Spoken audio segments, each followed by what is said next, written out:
I may just like fall in love with the New York Jets yet again. Welcome to the most anticipated podcast that's coming out today. Just kidding. Little Taylor Swift hopping on Travis Kelce's show, announcing an album. I mean, that's a lot to compete with, Sam Bruchhaus. Something tells me our audience might be a little bit different.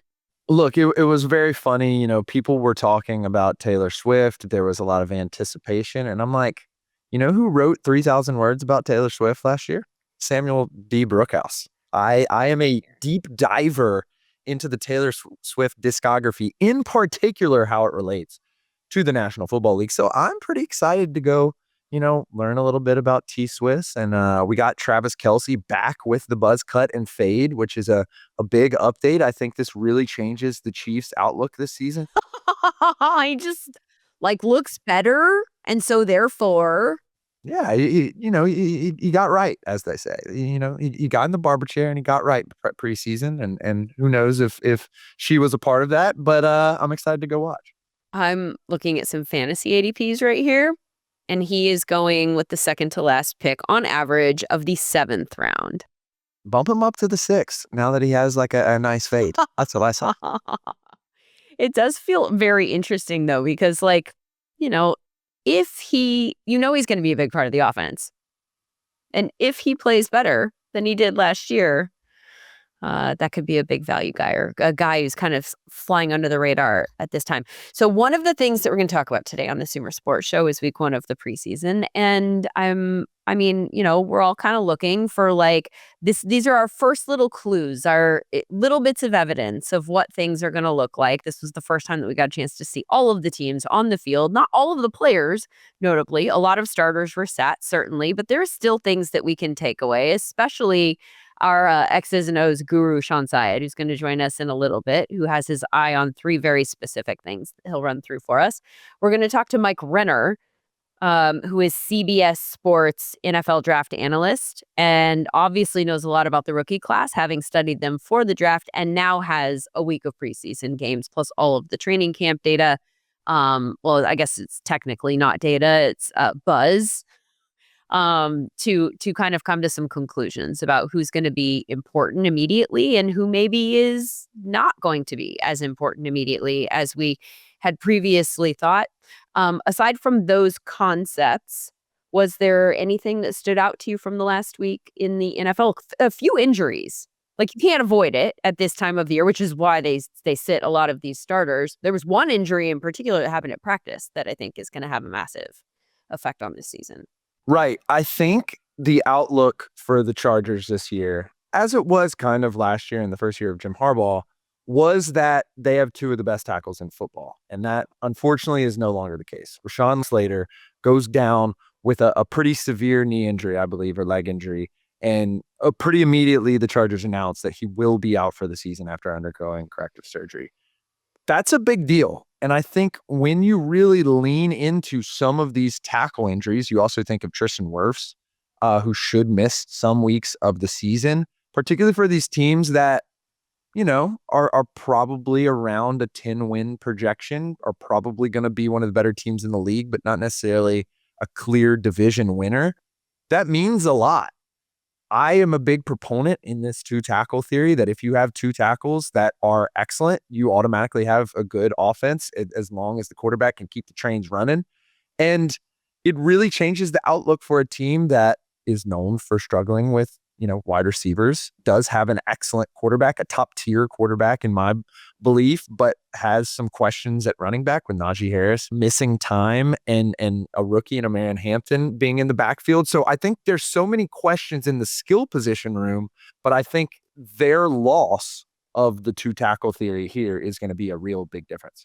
100%. So big. I mean, I remember around the end of the year last year when we were having conversations about all pro and that kind of stuff. Or actually it was Pro Bowl because Joe Alt was leading in the Pro Bowl votes at tackle. And my argument at the time was he's not the best tackle on his team, right? How many teams can you even have that conversation about whether you agree with the statement or not? They're both so good. So a strength turns into I wouldn't say a weakness, but not a strength For Exactly. And I think to like literally put a number on it, there's probably 5 teams total, including the Chargers, that you can say that 2 of their tackles are good. You list them off. It's the Eagles, the Vikings, the Bucks, the Lions, and the Bills. Those are 5 of the top 10 teams in the league. And so it's just such a different class of team when you have those two, particularly for a team that struggled a little bit in the running game last year, particularly after injuries. It's going to change the calculus of that team. I personally believe that it's not going to be as negative as it was when the Vikings lost Christian Darrisaw last year. And we kind of saw Sam Darnold, the wheels start to fall off. Ultimately, now minus in the a kind of. Seahawks uniform. Yeah. I don't think that's going to be the case with Justin Herbert. I think Justin Herbert is miles and miles and miles more talented than Sam Darnold, at least out as it stands right now. But for an injury, prone quarterback as well, who's known to miss a game or two during the year, it also makes a big difference. There are a few other injuries that I think are worth just talking about briefly. We got an update on Darnell Mooney out of Atlanta that is not necessarily, I wouldn't attach the word optimistic to it. We're hearing, the phrases week to week being attached to him. We'll have him back healthy this year. Not ideal. Not great. What does that do to the Falcons if they don't have him? So I think the way that you pick up on these injuries preseason is how they affect the element of the team. We talked about the 2 tackle theory a little bit. There's also a real research behind the idea that you need a quality third receiver to be a quality offense.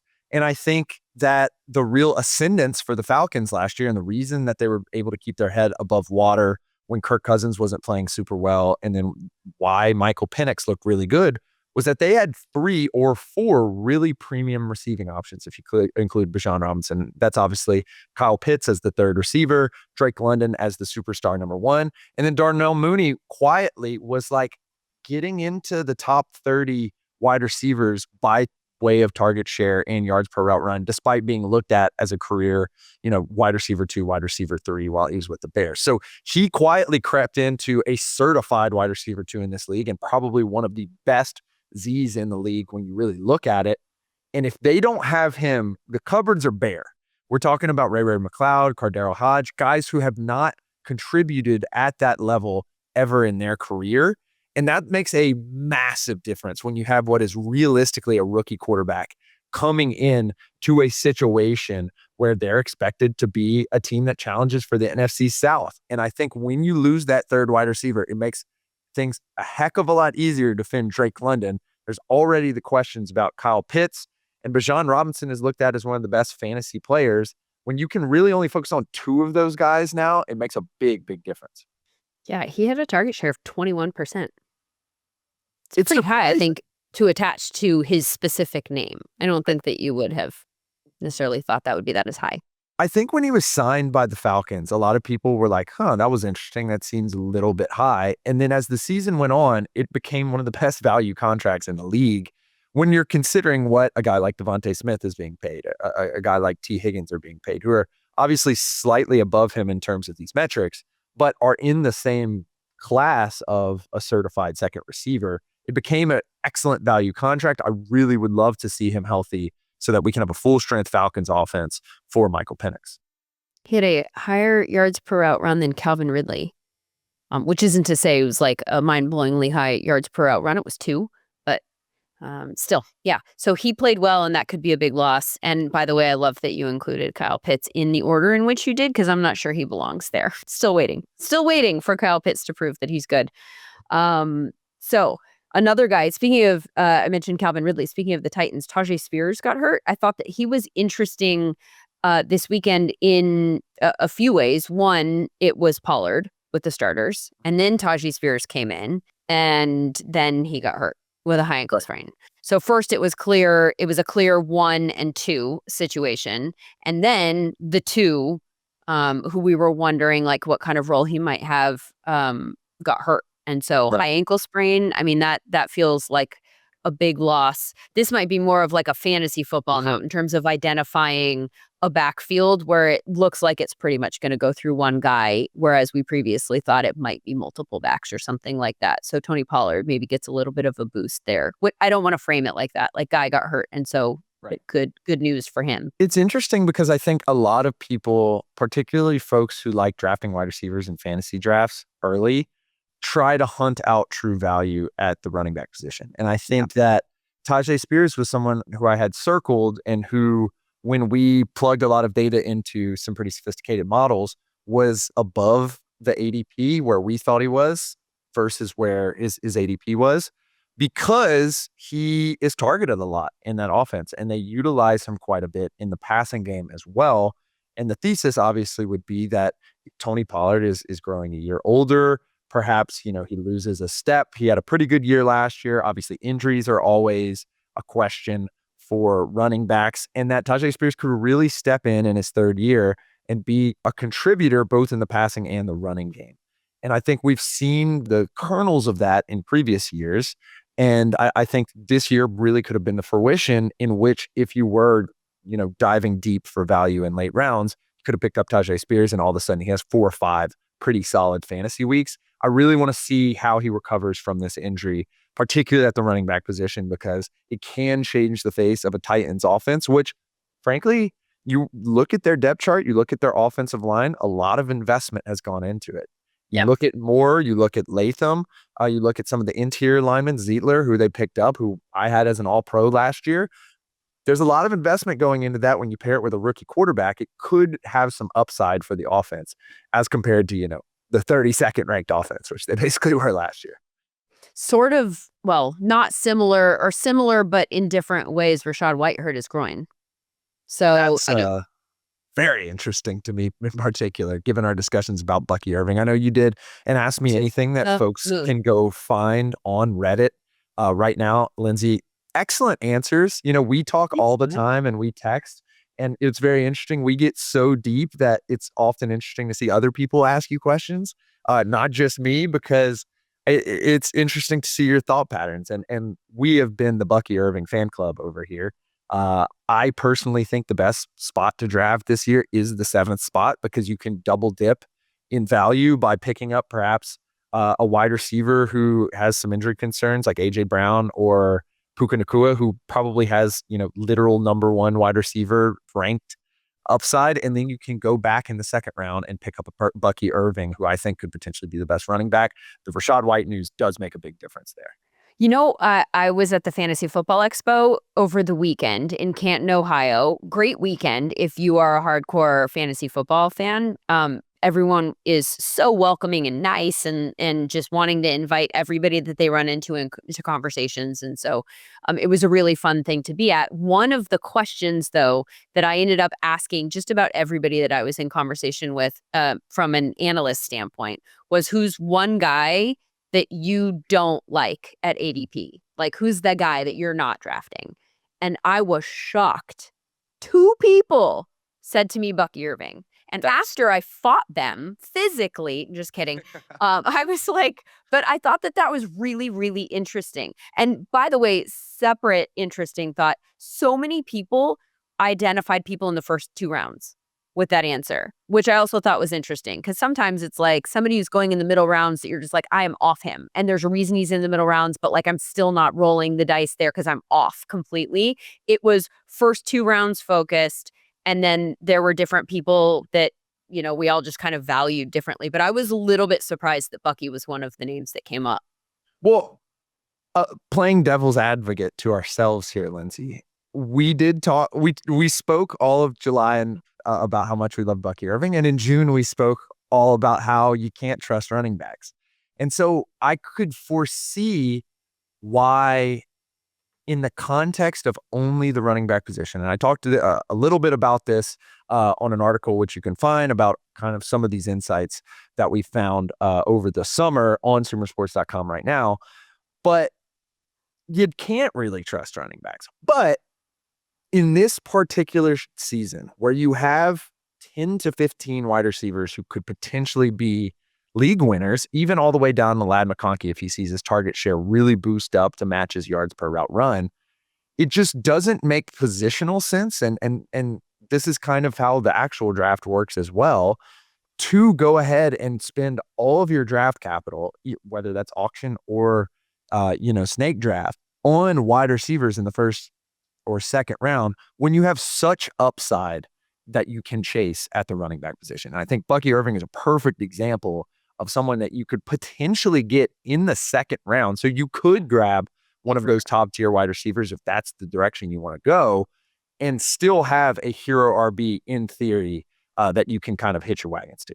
100%. We're getting into a deep in the weeds fantasy conversation now, but I think that just depends on where you are in the round and whether or not you think that Bucky will get back to you, because he's absolutely going to go unless, I mean, you might be in a league where somebody values him. Like, we can't predict that. But in terms of ADP, he is consistently going in the second round, sometimes towards the end of the second round.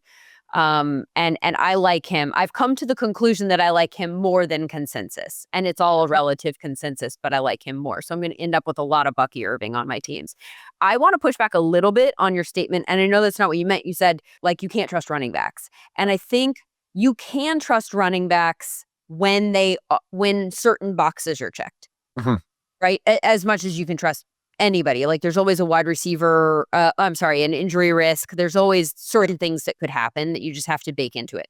But from a running back standpoint, I think one of the things I don't totally understand about Bucky Irving and the assessment about him this offseason is I think the Bucs are going to be good on offense. And I know that there have been some changes from a coaching staff standpoint, but like the wide receivers are back. They've added even more. You and I have kind of touched on maybe Tristan Wirfs being a little bit banged up, not 100%. Maybe he's not as strong as he has been in past years. And maybe that's something to look out for if the O-line isn't as good as it was. But when you're comparing different offenses around the league, I'm like, that one. Like, that one I liked. Right. They certainly didn't seem to get worse in the offseason. No. And so I'm not expecting as much regression as I think some people are. And by the way, if there is a regression for like a Baker, which I think mathematically you think that maybe there's a chance that there is, then doesn't that point us to Bucky? Yeah. To kind of put a bow on this entire discussion, we talked about the two tackle theory. The Bucs are probably the second or third most powerful team in that, with Luke Edeke and Tristan Wirfs when healthy. And then if you want to talk about the third receiver theory, they got like the fourth or fifth receiver theory. They got the pass catchers are loaded on that team. They probably have the best pass catching unit when healthy in the league, outside of maybe the Vikings. Like, there may be one of two teams that truly satisfy both of these theories. Obviously, the Vikings hasn't always shown up in their EPA per play, but it shows up in the win column time after time, and they're able to push through. And a lot of that can be attributed to the quarterback probably as well. So the Buccaneers, if there's an offensive ecosystem that, number one, either can get up on teams, or number two, can rely on their run game, it's probably seemingly the Buccaneers out of probably anyone in the entire league. We're going to talk to Mike Renner in just a little bit from CBS. He's going to talk to us about the rookies that he likes more, the same, and less than he did maybe a month ago, based on the things that we learned in the preseason. And also, who else has some thoughts on the preseason week one and has been tweeting them out, just like fueling the masses that are hungry for football? It's Shawn Syed back with us again. Shawn, you noted something about a special teams play in preseason week one that has blown up. And that is not something that is typically the case, that a special teams takeaway would be particularly notable. But there have been some changes on special teams this year, and one team in particular seemed to kind of shift their strategy as a result. Tell me about what jumped out about the Panthers. Lindsay, look, special teams matter. So Sam played special teams. He's going to be the first one to tell you how much it matters. I really liked looking at what the Carolina Panthers were doing on their kickoffs. And now with the new kickoff in its second year, the touchbacks are going to be up to the 35-yard line. That should give teams a little bit more reason to kick that ball in bounds. And the way the Panthers handled it is, you're kicking kind of a line drive kick. You're hopefully getting it to bounce inside the 20-yard line. Football is a really weird shape. It's hard to field. And once that ball hits the ground, now your kick coverage unit can go ahead and run down the field. They did it 3 times. There were 2 instances where the Panthers were able to stop the returner at the 22-yard line. That's more than a first down yardage of distance away from what you would get if you were to just kick the ball through the back of the end zone. I love that they did it. We saw it from some other teams. There was the Texans. I think it was the Cardinals as well. Just try it, right? Like, we have a new rule. Don't just surrender. Don't give up. Don't give up on a whole entire play. That kickoff, I was really excited to see the Panthers do it. I'm sure return teams will try and adjust, but it made me really happy watching, week 1, all 22 from the preseason. So, Shawn, that's what I want to hone in on is like the reason we moved to this kickoff in the first place was to increase explosive plays and increase returns. And so if we are getting in a situation where the returners are only getting 10 yards, that's not good for the league. But we have a lot of really smart special teams coordinators. So in your view, you have probably looked at this going back to the XFL more than anyone. What do you think the retort from special teams coordinators will be in the return game? You're right. I spent a little bit too much time on this overall. I think that as a special teams unit now, you're adding value if you can really kind of feel out the placement of where a kicker is going to kick the ball to. So you're moving your returners a little bit. You don't just have their heels on maybe like that 3-4 yard line. Maybe you have like kind of like an I formation where it looks like a fullback and a halfback. You have like a kind of up returner and a back returner, so you can kind of feel it out. I remember last preseason, I think it was like the Packers that tried something like that, and I think it discourages it just a little bit.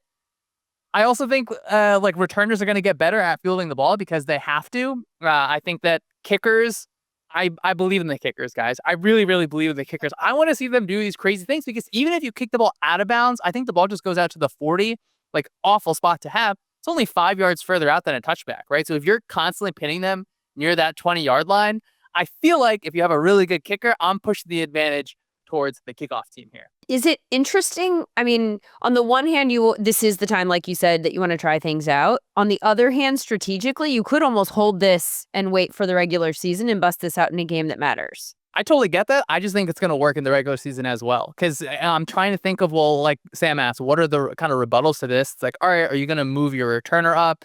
Well, now we can just kick it away from that returner. Are you going to have 2 guys that are back there that are going to be able to field it? I totally understand, like, hey, we have to be aware of it. I also think there's a lot of value in there's just like a crystal clear proof of concept. If you're an NFL team, if you're a special teams unit, you can't say that, hey, I have no example of this working. I tried to advocate for that like line drive kind of knuckleball kick last year too. And there were teams that tried it. The Cowboys were able to get a few really nice examples. You get some cool examples in the wind, but everyone's seen it. Like every single person has seen a really good example of doing this. So I think there's like no excuse to at least try and see what your kicker has in store. What does it say that it's the Panthers that are the ones that did this? I would say the person that hired me at SumerSports, Eric Eager, was certainly maybe he read the XFL research. I think that there's some reports in Carolina. I think Are you taking credit for this? Is that what's actually happening right now? No. I'm giving Eric the credit for it. There were some reports from Carolina. I think it was a reporter, I think his name was Mike Kay. He asked the Panther special teams coach, and the special teams coach kind of pointed to Eric Eager and his kind of help on that. So, maybe this kickoff doesn't work. Maybe it does work a ton, but trying to find an edge. Just try, right? You have a new rule. Try your best to try and make something of it.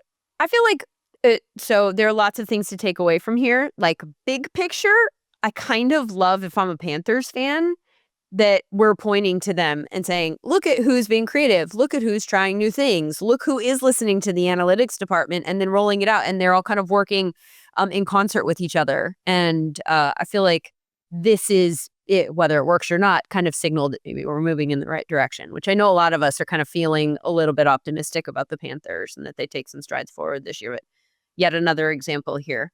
What about on the offensive side of the ball? Did anything in particular, any teams jump out at you? One that actually stood out to me was the Jets. And we're thinking about it where Aaron Glenn is coming from Detroit and hopefully bringing a lot of that Lions mentality to New York. And the offensive coordinator there is going to be Tanner Engstrand, who some people thought maybe he was going to be the one to take over for Ben Johnson in Detroit. I really liked some of the details that they had in the run game. I think, you're obviously not seeing ones-on-ones, but I think there's a chance that the Jets offensive line could just be a good unit, where now the offensive line coach in New York was the former tight ends coach in Detroit. So you're hopefully having just a good meeting of the minds there. I was excited by the way that, I made a little video about this, just using receivers kind of as blockers on defensive ends in different ways, which is not a matchup that you want usually, but finding just like a creative way to change up what offenses usually do. I'm just kind of excited. think that week 1 of the preseason, are you learning a ton? Maybe not, but you see like the absolute kind of bones, like the structure of an offense, and to kind of feel that already in week 1 of the preseason for the Jets, I think that's pretty exciting.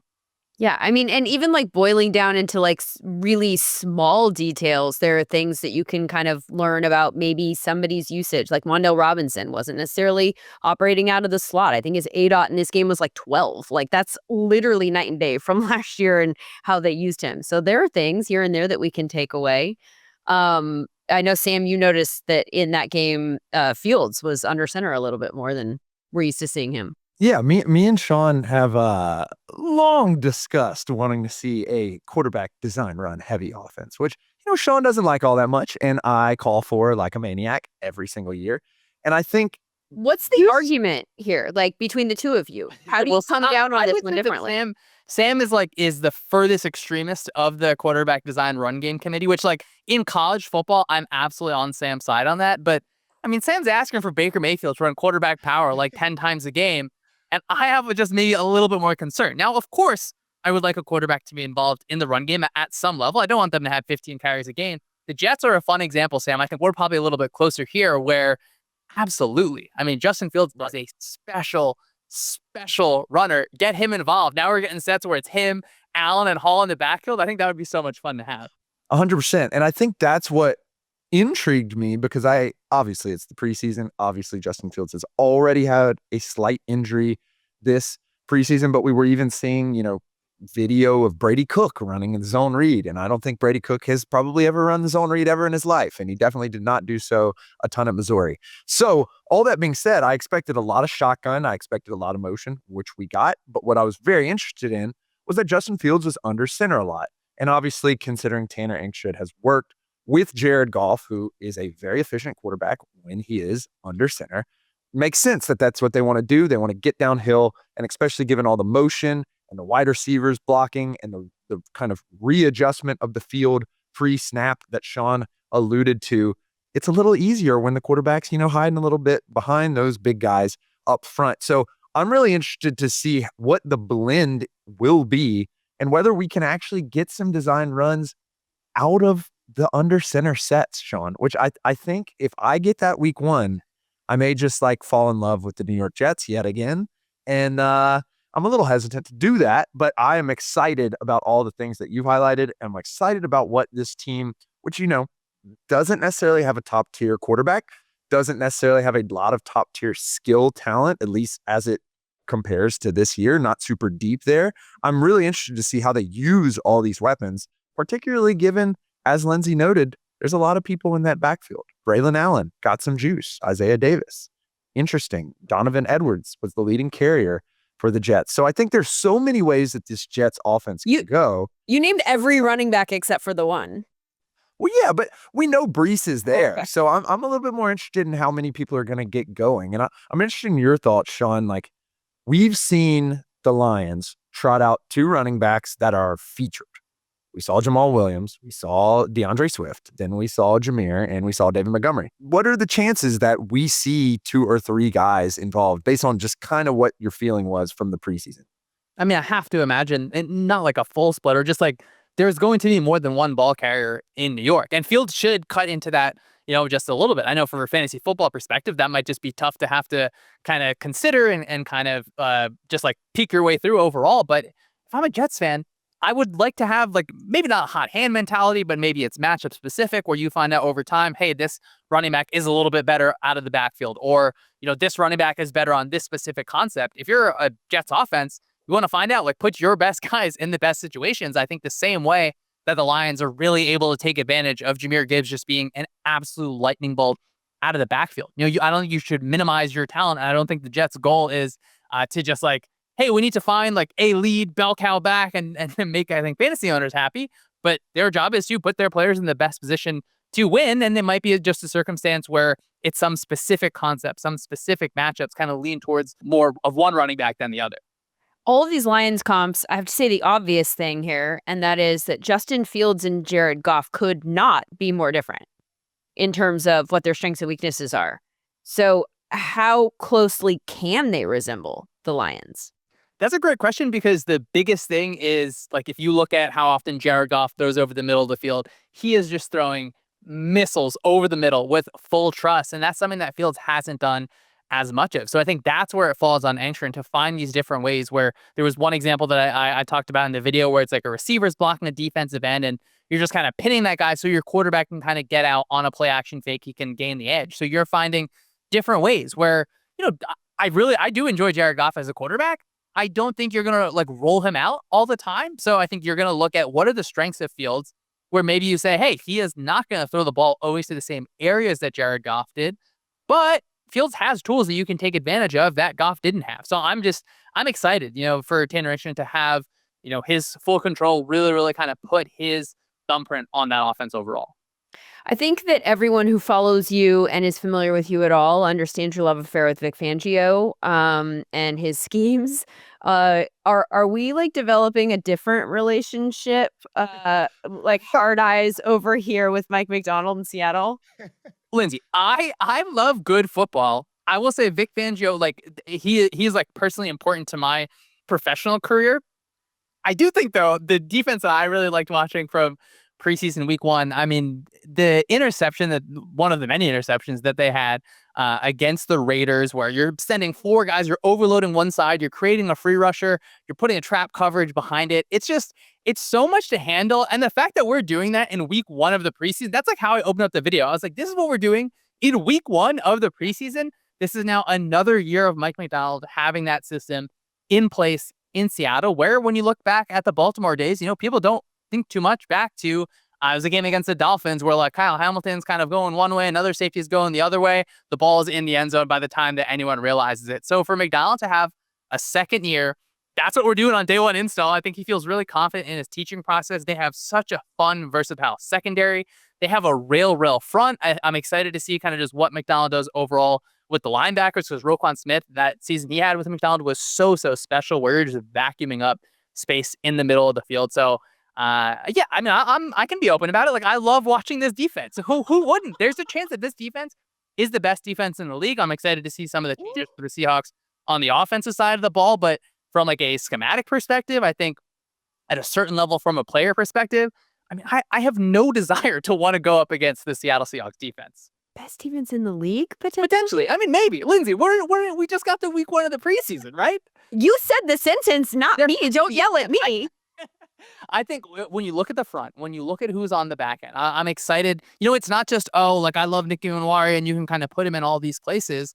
I mean, just think of the versatility. Like, Reek Wallen is an awesome cornerback. Witherspoon is really versatile. You have a rail, just mean, nasty defensive front between Leonard Williams, between Byron Murphy, between Jerron Reed, even if you're able to get a healthy DeMarcus Lawrence, I think that gives Macdonald so much like flexibility to almost be less complicated, where he can say, oh, I just have all these guys up front that can take care of the run, and like let's just go ahead and play it regular. I think that's going to be something really fun. Now, I will say, after saying, hey, this could maybe be the top defense in the league, a little bit I think could happen where, maybe your offense isn't all the way at that top end. Your defense is in a little bit tougher situations. You're obviously in that NFC West.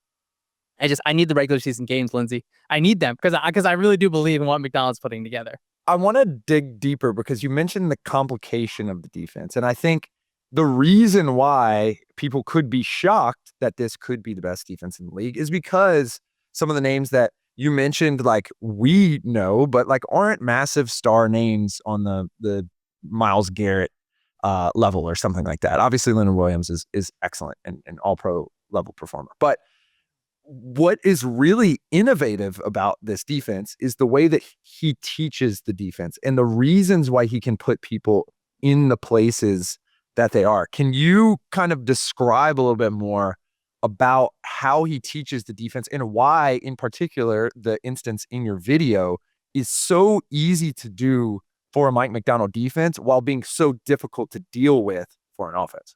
What I love about Macdonald is, I mean, there's situations from his past where it's like you're just throwing a new player in that situation and this guy can play full speed, because I think Macdonald knows how to streamline the teaching for that specific player and really for the defense overall, where some things can be like X's on a chalkboard instead of positions, where it's like, this is the pressure path that we're going to have. That example against the Raiders, it's like, hey, I'm going to force half of your offensive line to slide one way, overload you on the other side. That can be like any position. The Chargers ran a similar pressure against the Saints, and it's like now this is a different type of body. So I really like McDonald's ability to say, this is my pressure of the week. I'm going to dress it up 6 different ways. I know that you can't block it. Like it's such a beautiful way to do it. It's the same reason why I think we spent so much time in our like careers just praising Sean McVay, where it's like, hey, I'm just going to run this kind of concept. Like it's all going to sort of look different, but it's really just the same thing. McDonald does that for a little bit, but I think he is special because it is not an easy job to study these offensive lines and be like, oh, the right tackle's right ankle, when it's at this degree, that's when I know it's a pass. And because of that, now I can get to this pressure. That is not easy to do. And I think for him to be able to do it over and over, you're hoping that those front 4 guys, maybe that says like McDonald says, hey, just go play, just go get after the ball. I don't have to scheme up the fanciest thing this week. But I really like, when you look at like a coach's install, for example, I think you can see just some of the details. Obviously, a lot of it is taught, in meetings or verbally. Some people are going to learn more kind of on the field as well, but just like looking through some of his materials, just seeing, okay, this is what he's trying to achieve. He's trying to show his players, well, this is kind of our high level goal. This is the more narrow goal. This is how we're going to put you in this specific situation. I think he has absolutely earned players' trust, and I think players play fast for him on the field. Sam, I think our boy is like lit from the inside right now. Like no one is happier than Shawn Syed that football is back, that there are X's and O's for him to break down, which he is doing with a almost disturbing amount of frequency, considering it's just 1 week into the preseason. You should go follow him on the Twitter at Syed Schemes. It's our boy Shawn Syed. Thank you so much.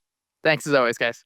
All right, for a different perspective on what we've seen in the preseason so far, let's talk rookies specifically and bring in Mike Renner, lead draft analyst for CBS Sports. Hi, Mike.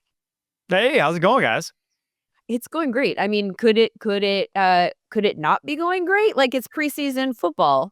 And I know that probably comes across like I'm saying that sarcastically, but I am not. This is a great time of year. This is what we love, right? After talking about all of these guys in the draft and now kind of getting like little breadcrumbs 1 week at a time, leading us to like what will actually matter and who's actually going to be good and who's not and all that kind of fun stuff. Yeah, I would actually describe more as like puzzle pieces, because they're not like this. You get like 10 snaps of a guy and you have to kind of figure out like, where do I put this information? Because was the guy he was going up against, did he stink? Was he playing against first stringers? Was it third stringers? So it's kind of like puzzle pieces that watching the tape, you got to figure out a lot of stuff before you can contextualize what we actually just saw. There's lots to contextualize, and that's what you're here for. We thought we would break this down into 3 different categories. And the first one is players we thought were going to be good, and it looks like they will be out of the gate even, right? Like, so this is just to check the boxes, make sure we don't ignore people who are hugely important in order to talk about those like random guys at the bottom of the roster that we're excited about. But then we also want to talk about those guys that we weren't necessarily excited about before, but something's changed in the last few weeks and we think they might actually be people that need to be on our radar. And then the flip side, people we might have actually been excited about before, but like now we're kind of getting some snap counts with the first teamers and looking at where they are on the depth chart and going, maybe we were a little bit ahead of ourselves. So let's start with the big names and go for those guys that we kind of always thought were going to be good and it feels like we were onto something. Who is that guy for you, Mike?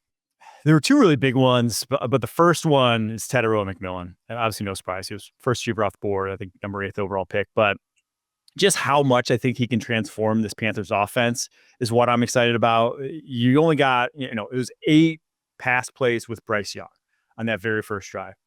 3 of them, though, he was targeted on. So already you saw Bryce Young looking his way, and it would have been a 4th, but Bryce Young felt pressure on a play. He was looking for him on deep out. Bryce Young felt pressure, had to check it down. So, like, he was looking his way wholesale. And on those 3 plays, it was, a go ball where at the snap, he just decided I'm going Tetairoa McMillan's way. It was a dig route where he threw it before he even broke. And it was that everyone saw the end zone play where he kind of has the shuffle. Bryce throws it before he's even out of his break. So he's trusting him to the degree that he didn't trust anyone last year, right? Like, he did not do that with Xavier Legette. He did not do that with Adam Thielen. This is unique. And this looks like Alabama Bryce Young for the first time. So those were plays that I'm like, okay, he has his guy. So T-Max 1, the other one's Matthew Golden to me. And it's kind of funny because for years, with this Packers receiving core and with Jordan Love, they kind of come up together.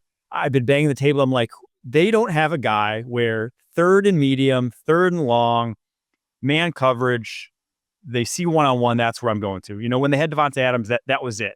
You see that, you're going that way. Matthew Golden, his very first preseason game, 3rd and 7, slant route, he gets the ball. 3rd and 6, slant route, he gets the ball, converts both, one with the penalty, one by actually converting. But that's it. Like, that's the guy that they've been missing. Those routes, those plays is what they've been missing. So to finally have a guy that Jordan Love can trust in those situations, I think is going to pay massive dividends off for this offense. And it always was like a great fit schematically. So those two guys, maybe they're not going to break the rookie receiving record, but I think both are going to be number ones or number twos. Well, T-Mac's going to be number one, but Matthew Golden at worst and number two in that offense. Let me ask a follow-up question about Matthew Golden. I was asked today, I did an AMA on Reddit for fantasy football, and somebody asked a question about kind of ranges for him. Like, if he hits his ceiling, like, what's the best case scenario? What's that kind of shot call? And from thinking about it from a fantasy football perspective, I'm still a little bit worried about the target distribution there and whether or not he's good enough to be like a full-fledged target earner, number one wide receiver, first read rate very high in that offense with the rest of those guys. So I'm curious to get your thoughts about how he fits in that regard and whether or not I might be off in that sense. But then secondarily, I am interested to hear your answer to that question about like where you would even tier him if he is the best version of himself that we're expecting this season in Green Bay. Where does he fit in terms of other receivers that are in his range? Yeah, I don't foresee him being a wide receiver one in fantasy. Like, it's just, that's the offense, unfortunately, for any of the Packers wide receivers. And it's going to be a rotation, even from just a snap count perspective. I'd be surprised if he gets 90% of the pass plays this season. That's just not how they operate. And they have enough talent, like their, wide receiver 5 is still a competent wide receiver. They don't just have a thin group where they have to play those top guys. And just how the offense operates, and even just like factoring also the tight ends, like Luke Musgrave and Tucker Kraft are going to get some targets in that offense. So I think best case scenario is something like 1,100 yards and 8 touchdowns. That's like everything goes well. He's the number one and hits the ground running. That's best case scenario. But I think more realistically, it's somewhere in the neighborhood of like 900 yards and 4 or 5 touchdowns, just because that's the nature of what they do offensively. So I had said like best case scenario, maybe he ends up in, and again, I'm looking at this specific question through a fantasy lens, in like the same range as like a Zay Flowers, Calvin Ridley, Jamo Williams. But it sounds like that might even be like a little bit high compared to what you're seeing. I don't think it's a little bit high. I just think like that is, again, best case. I just don't foresee him going above that. It would really be, they would really have to change to suit him what they have done in recent years for that to be the case. Yeah, and it's interesting to me that you picked 2 wide receivers, because I also selected Tetairoa McMillan for this prompt because I was so locked in on target share. And I think that is one thing that is pretty sticky year to year. And moreover, if we start getting an idea via the preseason, via training camp, notebooks and such, that people are earning target share, I figure that's going to stick in the season. And so, like you said, Mike, Tetairoa McMillan getting those 5 targets across 2 quarterbacks that did play last year that they trust indicates that Dave Canales believes in him, number one. I think he has to clean up the drops a little bit as well. But I love that you selected Matthew Golden as well, because that team has never really had a high target share guy, even going back to the basically until since Devontae Adams was there. And so I'm really interested in how those tight ends are going to mix in, as you kind of mentioned. But to have the talent that you identified, Mike, I think is a separator from what Matt LaFleur has had to deal with in prior years. And I know, Lindsay, you've really locked in on that group and identified, who is struggling with drops, who is struggling with injury. And just another addition to that team may not raise his fantasy profile a ton, but it does raise the floor of the team. I know you're also thrilled about the fact that he mentioned Tet McMillan, because Tetairoa, I'm going to train myself, you guys. Don't worry. It's only going to take a couple more weeks and then I will be on board. So does he like T-Mac? Is T-Mac acceptable? Yes. I've been just going with T-Mac. T-Mac's easier for me. T-Mac is good. It feels a little bit like you can't be T-Mac. There's already been a Yeah. You know, like you can't be the second T-Mac I and think enough it time just feels passed weird. where we can, T-Mac hasn't been relevant in what, 15, I mean, he's been on TV, but like we haven't talked about him in like 15 years. That makes me feel very old. Legends never die, Mike. But also that's kind of like when people called Aaron Rodgers A-Rod. And I was like, no, it's got to be Raj. Like, you can't be A-Rod. Like, we don't have two A-Rods. There's an A-Rod. A-Rod is A-Rod. Like, you're allowed to be A-Raj, period. End of story. So I have strong takes on these nicknames. There's one allowed per nickname. But then, so we got to go with Tetairoa then. You have to just say the full, it's just Tetairoa. There's no McMillan, there's just Tetairoa. It's going to sound very formal. But anyway, Sam, you like Tetairoa. Yeah, I mean, I just think that he was the offensive skill player who could be a standout this year and who had the opportunity to stand out and who had the plan in place from top down, general manager down to head coaching staff, down to quarterback timeline to really stand out. And when I was just hunting through box scores before I watched the film, I wanted to know what the target number was. Despite the snaps, I wanted to know what, the snaps per target, route run was, and it ended up being high. And I think that's going to be the MO, as Mike kind of alluded to with how he watched the film. And I saw a lot of similar things in that there's a trust there already. And I think when, the eye matches the AI there, when you're seeing a high target share and when it's coming on first reads, it's coming on timing routes, it's coming on that nice long ball over the shoulder, a little bit of a contested catch, but it's clear Bryce and Tetairoa are on the same page. That's the things that I want to see. That's the things that I wanted to see in April. And I'm glad that we're seeing it this early. Hopefully it stays that way. Yeah, mine is, it feels like it's kind of obvious, but also like, I think we've always been high on him. I've become more high on him in recent weeks, and that's Omarion Hampton.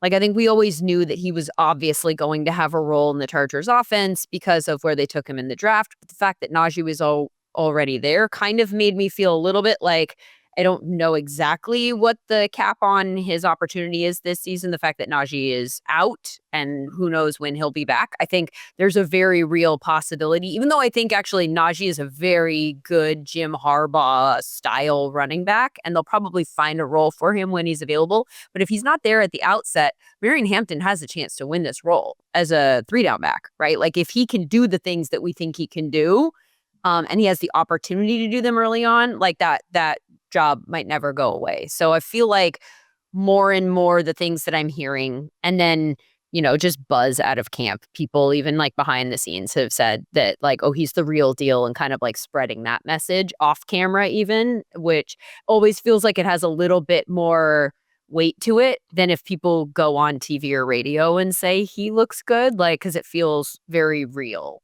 So Omarion Hampton is a guy that I think could be a running back we're talking about in like that upper tier by the end of the season. At least there might be an opportunity for that. And I think, well, obviously the Slater injury doesn't help, but right, the big thing, Mother of God, yeah, is that there's not anything Najee Harris does that Omarion Hampton doesn't do. It's not like this is a complementary situation where you could see, pass downs, Najee's in there, or, when they go spread, you want Najee in there. It's like, no, there's not really a scenario where you're like, okay, yeah, we want Najee. And it's just like everything Najee can do, Omarion can also do, but probably a little bit better. So I would agree with you there. The thing that I'm a little worried about, especially off the back of the Slater injury, and we talked earlier in the show about, injuries and how they're going to affect it, particularly ones that we already kind of know the outcome with Slater.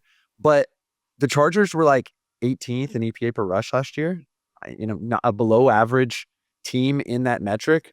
And I'm worried, having lost a guy who was considered to be near an all-pro, was definitely a Pro Bowler, one of the better tackles in the league. Given what we saw to a certain degree last year with the Vikings when their tackles went down, if that will critically affect the rushing offense substantially more than the passing offense. All right, what about guys who are moving in the other direction? Let's hit some big names or bigger names, people we thought would be on the field, and now we're like, oh shit. I think the biggest one to me is RJ Harvey for the Broncos. I really thought, given the investment, given what was there in that running back room, because, they signed J.K. Dobbins after they drafted him. So early on, I'm like, There's no one impeding his path to the field. This was a rushing offense that was kind of a sleeping giant because I thought the running game or the offensive line was good in front of it. You obviously have Sean Payton, who knows how to scheme a running game. You had one of the worst backfields in the NFL last year. Javonte Williams just has not been it since he tore his ACL. So I thought there was just this great opportunity. And, we're out of Broncos camp it's actually J.K. Dobbins' role. J.K. Dobbins is the lead back. Then you watch him in his first game, and yeah, he looks athletic, but I thought from a run vision perspective, he was bouncing duo, both times they ran duo, and one of them definitely was not a bounce read, in my opinion. His outside zone vision was just a little off. It did not look like he was fully comfortable running outside zone just yet. So I can see why maybe they're hesitant to put him as the lead dog there in that offense. Not say he won't play a big role, but I was thinking, he could be up there in terms of fantasy points with some of the other guys we mentioned, Marion Hampton, Ashton Genty. He could be right there in the mix given the situation around him, but I do not believe that anymore. That's an offense in general that I feel like is kind of one big question mark for me. I think that they'll be good, but literally when you try to decide which ones and how much, if you look at them individual by individual, I feel a lot of not really sure. I'm not sure how this specific individual will fit in, which is a weird narrative to break it down that way when the sum of the parts I think probably will be good. It almost doesn't make sense to me that that's the conclusions that we come to, or I'm coming to. Well, I think the interesting thing too, and we all very closely covered the draft, was the narrative going into day one of the draft was that they wanted to draft a running back in round one. And then Jahdae Barron ends up falling to them. And by all accounts, it seems that they were just this is too good value to pass up. And then thus they end up investing in RJ Harvey. So it just seemed like they wanted to add a feature back, kind of as you said, Mike, and maybe that's just not the case. Maybe they do like the value of JK coming later on in free agency.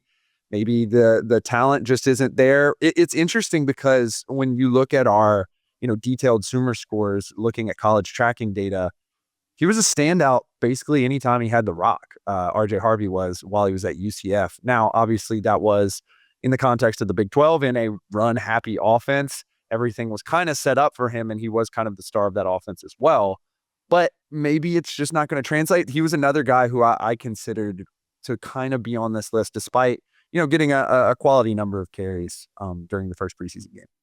I'm going to follow that up with a few other running back names, honestly. And these are definitely not names of people that you were okay, these are 100% for sure. I mean, they're lower round draft picks, but right after the draft, running back is always one that you're okay, there might be an opportunity there. There might be an opportunity there. And so I'm putting some names on my kind of radar.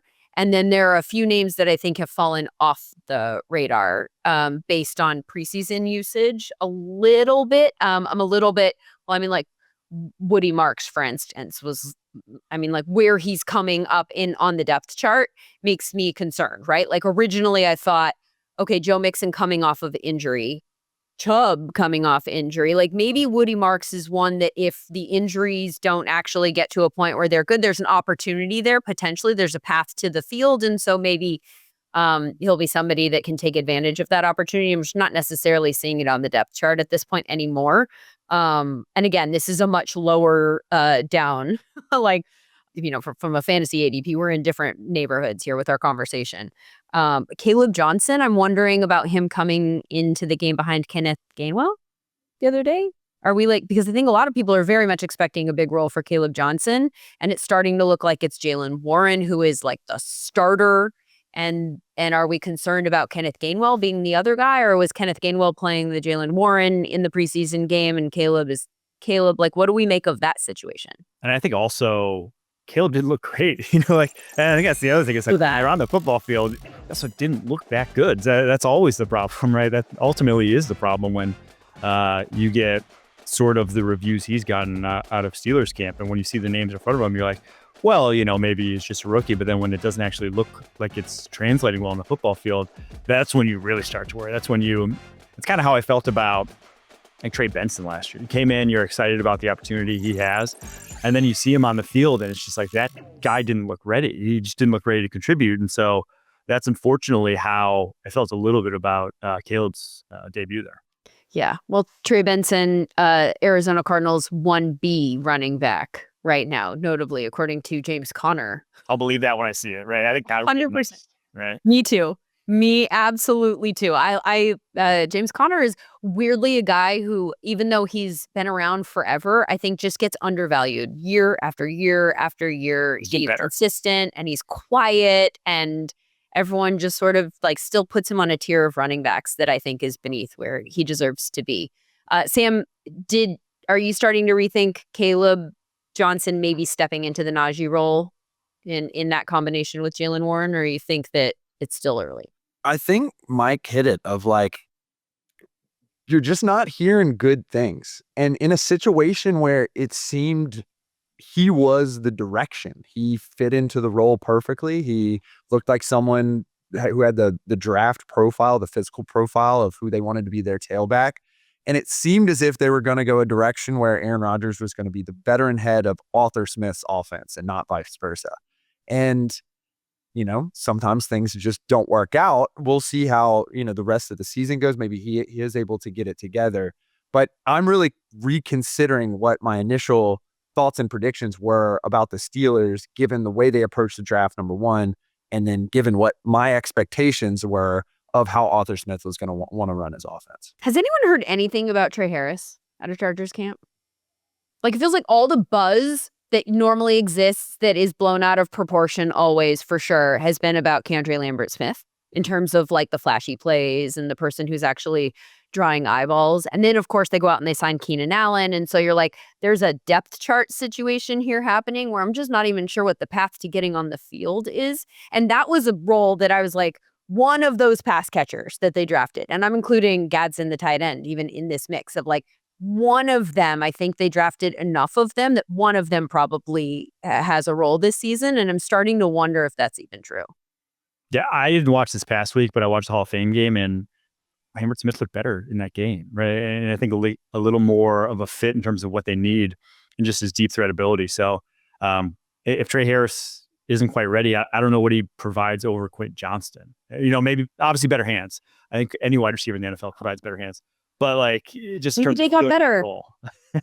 There's building that role. Like Quentin Johnston got open more on tape last year than what I saw from at least Trey Harris in that game. Sam, you made a really interesting point about KeAndre Lambert-Smith, though, to me when I asked you about him off camera last week. And I want you to share that with everybody because I thought it was really valid. Well, I think Mike kind of highlighted it as well. But in the data perspective, there's items in which you kind of want to note. And obviously, we all watched Shedeur Sanders, and he was drafted after Dylan Gabriel. But it does mean something when a team drafts someone as far behind Trey Harris. Obviously, they get into camp, things change. But then at the same time, I was really interested that Mike highlighted how much Quinn Johnson was getting open, because the AI said that as well. As the season went on, Quinn Johnson was commanding more targets. The problem was that those targets were getting dropped.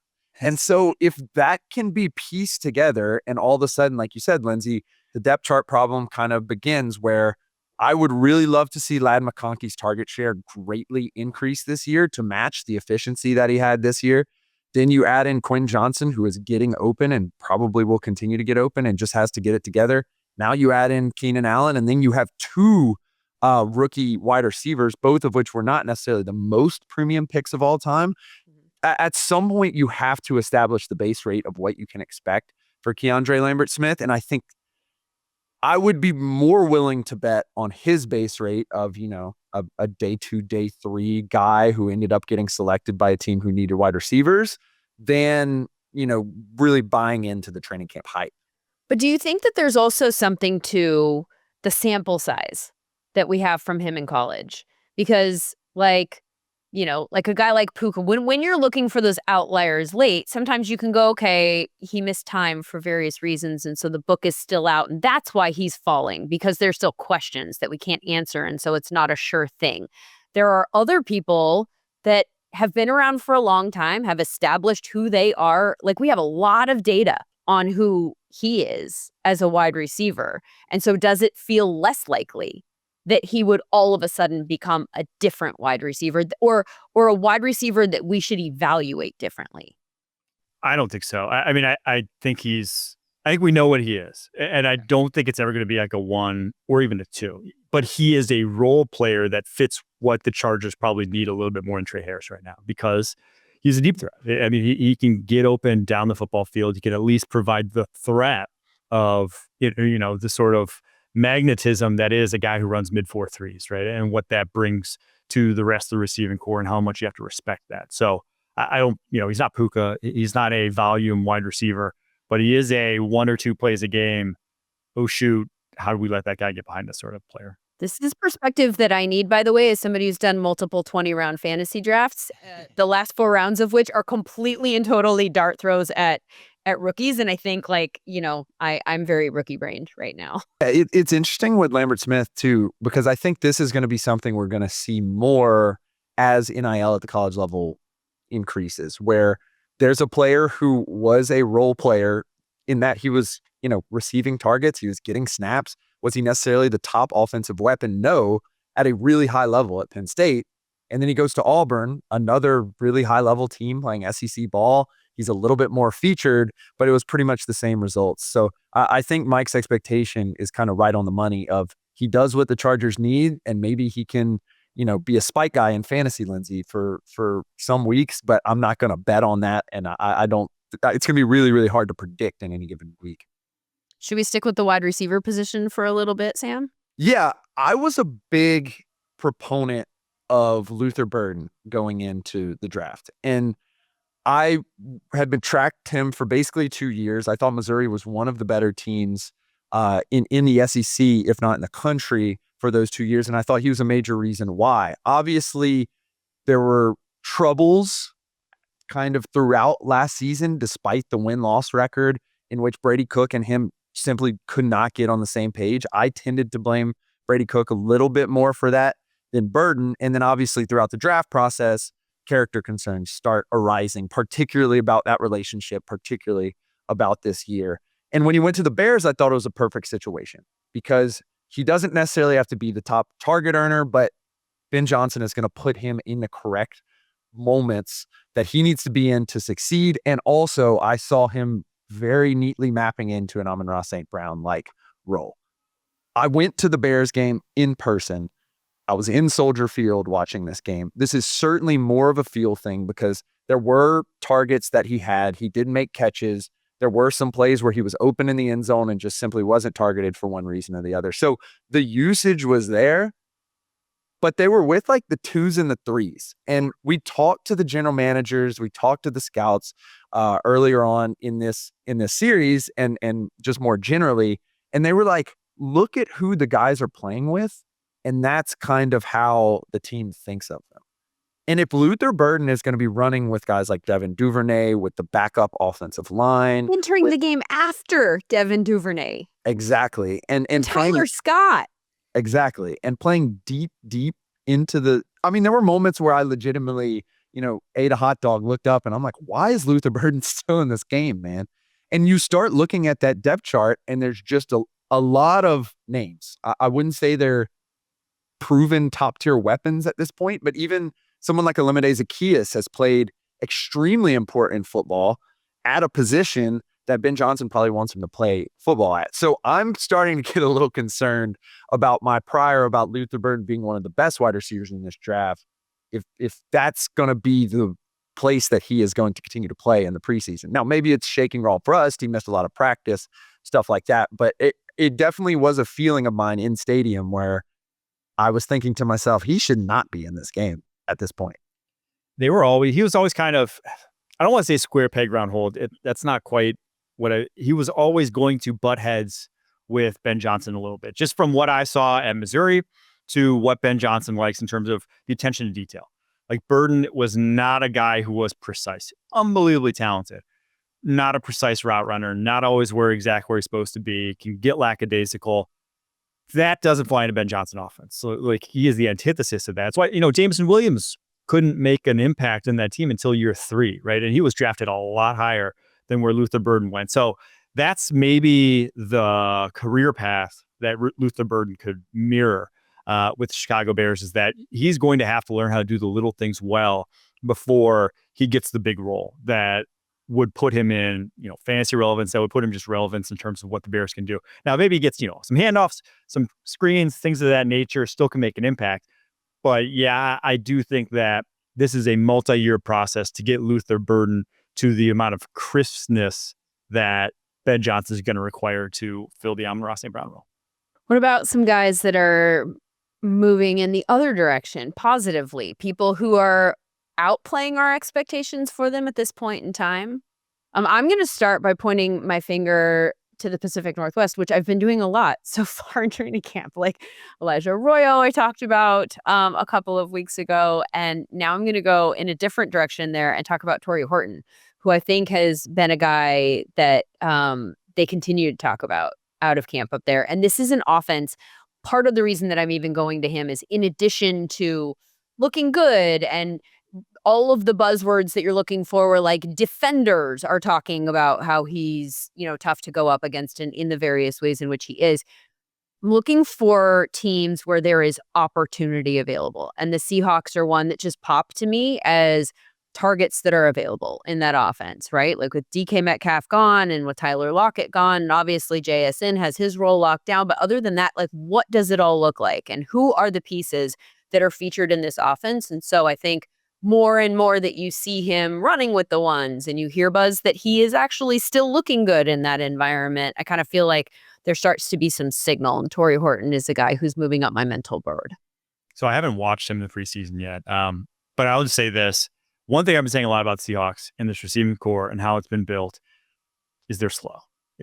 Cooper Kupp was a 4.6 guy coming out. He's probably even slower than that right now. JSN was a 4.6 guy coming out. I literally didn't even mention him. I forgot about Cooper Kupp. I mean, I didn't forget about him. Yeah, that's where I am with Cooper Kupp right now. So, but I mean, it's in an offense too, where if just Clint Kubiak coming over from New Orleans, just look what they did last year, and it's like those receivers weren't running routes within the first 5-10 yards of the football field. It was a downfield passing offense, one of the most downfield passing offenses in the NFL. So you have 2 4.6 guys in this offense that requires you to, or at least has in the past, requires deep speed, requires downfield separation ability. And it's just like, that doesn't quite fit. But Torrey Horton's got speed. Torrey Horton has that ability to him. If you watched him at Colorado State, he could get open down the football field. So it could be more, I'm not saying Torrey Horton's, next Puka Nacua, but there is opportunity there because the only guy you're not saying he's not. The only guy stopping him is MVS here. Like in terms of who else is fast on that roster.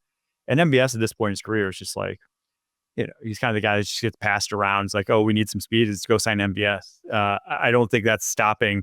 If you really got the goods, that's stopping you from getting targets in that offense for Torrey Horton. And I think in the face of our KeAndre Lambert-Smith dialogue, this is the opposite of that. Like, this is the one, this is a guy because of the stuff you outlined, Mike, and then also because kind of the reason he ended up as a 5th round pick was because of some pretty rough injury history.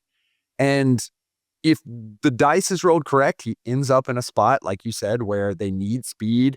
He can provide that. He did that at Colorado State in a Jay Norvell air raid offense where he was kind of asked to do a lot, and that showed up on national television against Colorado several times as well. So this is the dice roll, Lindsay, that I'd rather take than someone like a KeAndre Lambert-Smith, where he was extremely productive in a highlighted role and facing lesser talent, but he has the NFL capabilities and the production. And there's just kind of external reasons of why he fell in the draft. And I think this is a perfect spot for him. And I'm excited to see how this offense includes him. I like that conversation about the ones that you want to roll the dice on, like the profile of that person. And I think that that's interesting. That's not necessarily a conversation that I think is had all that frequently about like where an evaluation is incomplete. And then maybe that's the guy that you bank on if you're going to gamble, that there's a chance that it's very different than what we've seen so far, as opposed to somebody who hasn't, who's played a lot. All of a sudden becoming a different player. Mike, what about you? Who's rising in your ranks? I'm not sure they're rising. I picked 2 guys that I'm not sure they're rising in my ranks, but they're 2 guys because I was like really high on them in the pre-draft. But I think where they went and what I've heard from them in the preseason, I think both have a great opportunity to not only see the football field, but actually like start get a lot of touches. One's Kyle Williams for the New England Patriots, third round wide receiver. I mean, the preseason game, he was targeted 5 times and was like open on those targets. Didn't catch any of them, but that was not his fault. Those were some terrible passes that he got. But the separation ability, I mean, he had 14 touchdowns last year for like a 180-pound wide receiver. You only do that if you're really, really freaking open. And he was a lot at Washington State. And it already is here, in the preseason, getting reviews that he is out of training camp. So I think him in a wide open receiving room has a really good shot to just get a role at minimum, if not get a starting job. And the other one's Corey Krosky-Merritt for the Washington Commanders, their 7th round running back. He's just, I mean, you saw in the preseason, when he went out there, his footwork is so good between the tackles. His ability to like bounce between holes is outstanding. And they are I talk about the Seahawks being a slow receiver room. That's a slow backfield. Brian Robinson Jr., Austin Eckler at this point in time, Chris Rodriguez, there is not speed next to Jaden Daniels. Corey Krosky-Merritt has speed. He was a low 4.4 guy at his pro day. So there is that combination that, when you have the Jaden Daniels who runs a 4.4, usually it helps when you put another guy that runs a 4.4 next to him and makes that offense just a little bit more explosive. So I think both those guys are in really good spots to produce, and I think are more talented than where they were drafted back in April. Sam, I think we are like in the running to break a record for a number of times Corey Krosky-Merritt mentioned on a podcast in the preseason. No, because we feel the same way. And I feel like everyone that we've talked to is kind of in the same boat. So that's a good signal. If me and Lindsay were starting a hedge fund, I think it would be like Krosky-Merritt and Bros or something like that. Like the amount of investment we have in this young player. But again, talking about the profile of like, potentially something was missed. Literally, probably the poster child of this in this draft, yes, is Krosky-Merritt, where it's like literally a clerical error prevented him from playing. Goes to the Shrine Bowl where we all were and just kind of lit it up. That was immediately a standout. And I think it's interesting because we talked about with Luther Burden the amount of weapons to overcome, and to a certain degree, that's kind of the standpoint in that Cliff Kingsbury offense as well. I mean, you have Brian Robinson, who had a pretty good year last year, Eckler, who was fairly efficient and also good in the pass game. Then you also have Rodriguez and some other backs that really did get playing time, McNichols as well. And for him to already have basically jumped the line of at least kind of the role-playing backs is, I think, some pretty good signal. It'll be interesting to see how that carry share breaks down, particularly as some of the veterans start coming into the fold, particularly the wide receiver position. We're talking Terry McLaurin, obviously a massive screen game threat there, and then also Debo as well. I think we're probably going to see him get the backfield snaps that he saw while he was in San Francisco as well. So obviously it could get cluttered up by the end of the preseason, but it's great to see him, getting some reps and kind of standing out in an offense that really does utilize a lot of interesting ways to spring those running backs. Another running back I want to mention here is, and how do you say his last name? Bears rookie Kyle Monangai. What you said very different things, by the way. The two of you. Did we? I think it said the same thing. Monangai. Oh, okay. Did you say that, Sam? My bad. They just claimed it different in my ear. Okay, Monangai. He feels very interesting to me, and that might be because I'm kind of low on DeAndre Swift. But sort of where he was. I mean, I guess you could spin this both ways. You could say they rested Rashawn Johnson. And if, Kyle was really impressive, maybe he's the Rashawn Johnson. Like I'm kind of hoping that he's ahead of Rashawn Johnson. But I'm also thinking that the DeAndre Swift pairing with Ben Johnson, who when he was in Detroit, the combination doesn't necessarily, I'm not loving it. I'm not even sure if I can articulate well why I'm not loving it. I can articulate. He got rid of him already. You already moved on from them. They already said they traded him right to Philly. They said they kicked him out the door. So I could see why there's not a lot to love. And there's like the clip from Hard Knocks that year where it was Deuce Staley just like reaming into him, being like, hit the hole. Hit the hole. That's DeAndre Swift. He kept cutting outside. Yes, that's the thing I remember most about that Hard Knocks. So, and Monangai, for all, the reason he fell the 7th round, it's not because he doesn't run hard. The guy runs super hard. So like in that offense, he's not going to make those mistakes. He is not going to look to bounce out the same way DeAndre Swift is. So it's actually funny that you brought the Bears up, because I ranked all the running back rooms in the NFL this offseason. Had the Cowboys as the worst. I had the Commanders and the Bears as the two worst after that. So like we said, Commanders is a great spot for Ja'Cory Cross-Kamara. I think the Bears is a great spot for anyone to break through, because I just don't think this is a talented running back room right now. Okay. Yeah. Good. I mean, not good, but also good that I feel like we shared that opinion and I wasn't just like completely off. He averaged 5 yards a carry. I know it's the preseason, but he did well with the opportunity that he had in that first game, the chance that we had to look at him. He had a 60% route participation, which is something you're also looking for, I think, out of running backs these days. Like, you want to know that they are going to be involved somehow in the passing game, that you can keep them on the field a lot. So yeah, I liked what I saw out of him also. Can we maybe get somebody, and I know, peek behind the curtain to a degree, it's beneficial to talk about these guys that will be fantasy players, the skill position players, because I think that's what a lot of people are trying to figure out right now as they get ready for their fantasy drafts. But not everybody has to, that we talk about here has to be a fantasy producer. Is there anyone else, Sam, that you've got your eye on?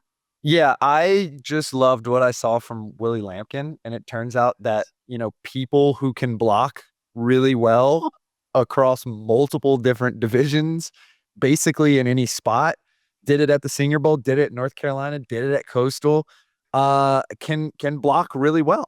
And despite the size, despite, not necessarily having the level of sheer talent of some of these other guys in this draft, he just blocks well. It shows up in the AI. It shows up when you watch film. And that's what he's doing for a team that loves people who block well and just extended their running back.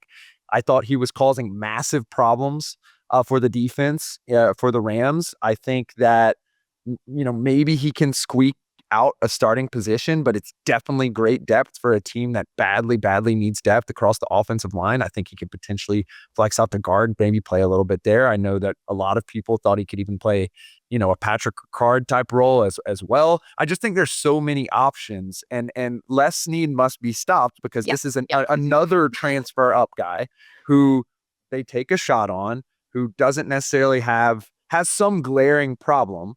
And then all of a sudden, week one, everyone is excited about him. So I just think it's interesting, the profile that he had of being immensely productive as an offensive lineman, minus the size, plus fitting into a Sean McVay offense, I think is a really, really good kind of brew to have a great arrow up on someone. I don't think anyone's happier about Willie Lampkin's performance than, maybe outside of his family, than me, because I had him 63rd on my draft board. I watched probably more tape of his than any other offensive lineman last year, just because I was like, I'm looking for a reason this won't work. Obviously the height, the size are issues, but like he's broadly built. He's not most 6 foot, 6'1" offensive linemen also have the arm length of a 6 foot, 6'1" human being, so like 30-inch arms, which is like untenable at the NFL level. But he didn't. He had almost 33-inch arms. He has like this really wide build for a guy who's just short. And so I watched like every single meaningful game of his over the past couple seasons, and I was just like, I never saw a reason. He went up against an FSU duo defensive tackle who were like 330 and 340, and those guys are physical monsters, and he killed them. I mean, he dominated those guys in that game. After that, I'm just like, I think it can work. I think this guy can get it done week one of the preseason. Like, he was one of the best offensive linemen in the NFL. Obviously, it was not the best competition, but sometimes you don't always face the best competition. So I'm excited to see just what he gets in terms of opportunity, because that was high-level offensive lineman play. Obviously, there's issues physically that maybe when he goes against Dexter Lawrence or starting nose tackles, it looks different, but that was very, very impressive stuff. I mean, when you are in his position, and Brandon Thorne, whose opinion I value very, very much when it comes to offensive line play, is like tweeting multiple clips of video of you from week one of the preseason in a positive manner and talking about you as a steal, I think that maybe there's something to that. I love that you gave us a non skill player name there, Sam. Well, I think it's hard to identify sometimes, because you think about the talent distribution, or at least in my experience, like having played college football, like a lot of the wide receivers and running backs like are extremely talented, and there is that next tier. But when you go to the twos on the offensive line, it is a radically different story. And it's the same way on the defensive line. So it's kind of hard to identify in the preseason who can make a real difference because the talent drop off is so radically different when it comes in particular to run blocking and run stuffing across the offensive and defensive lines. Yeah, Austin Booker played really well, Bears' second year defensive end, but I'm watching the offensive lineman he's going up against, and I'm like, I'm blaming that offensive lineman for the this is not a guy who belongs in the league that he's going up against. So you got to take that stuff then with a grain of salt. But I do still think offensive line versus defensive linemen, even the worst defensive linemen were still some of the best guys you would have faced in college. If you're still dominating, it's like that can hold some weight. That holds probably more weight O-line playing well than D-line, in my opinion. One last question I want to ask you real quick before you go, Mike, is about Emeka Egbuka. Because I don't know which of these categories to put him in, to be honest with you. Like, he's a guy I loved in the draft, loved the talent.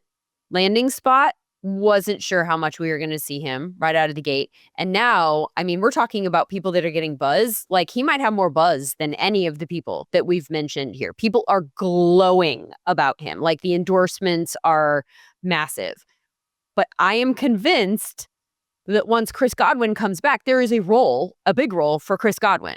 So I'm not sure how Emeka Egbuka fits in. I'm not sure what to make of all of this. What are your thoughts on him? I think Chris Godwin's contract requires him to play, requires him to get more snaps, more touches, more targets than Emeka Egbuka. And it was always kind of a weird draft pick because, like, you had two starting wide receivers. Maybe you go for shoot for the moon and get your future number one. Whereas Emeka Egbuka never felt like a future number one. He felt like a NFL ready number two. And so that guy can play tomorrow for the Bucs. That was the eval on him coming out of Ohio State, was that NFL ready. Don't even have to worry about it. Plug and play. He's going to work out. So I do just worry. I'm just like, how many mouths can you feed in this offense? There's two receivers probably in front of him, just based off of who they are, Mike Evans and Chris Godwin. There's a tight end in Cade Otton who was commanding targets at times down the stretch. There's a running back in Bucky Irving who you obviously want to feed. I think the fact that the two guys in front of him are Mike Evans, Chris Godwin, with their injury histories in recent years, at some point Egbuka is going to look like a number one, number two in that offense. I don't think it's day one, but probably week 8, week 9, somewhere in between there, Emeka Egbuka is going to be a 8 to 10 target a game wide receiver. And then I'm not sure from there he ever looks back. You said originally that in the draft you didn't think that he was a number one wide receiver. Yeah, so from a prototypical traits perspective, he's not Mike Evans, right? Is he Amon-Ra? Is that possible? That he's that type of I think he number one wide receiver? It could be that. That's obviously, there are offenses that feature that. That's not every offense. I don't know what Josh Grizzard's offense is going to look like. That's not what the Bucs offense though has operated like in the past 2 years with Canales, with Cohen now. All right. Mike Renner, good stuff. As always, tell us where we can find your work. You can find it at Pushing the Piles, the podcast I'm on, me and Kyle Long, 4 days a week. And you can find me on Twitter at Mike Renner _. Tweet out most of my articles. It's mainly draft stuff. I don't do a lot of NFL articles, but that's mainly what you're going to see from me. I feel like that's our audience. People that are constantly looking for different roster building notes that they can file away for the future. Mike Renner from CBS Sports, thank you so much for your time. For sure. Thanks for having me.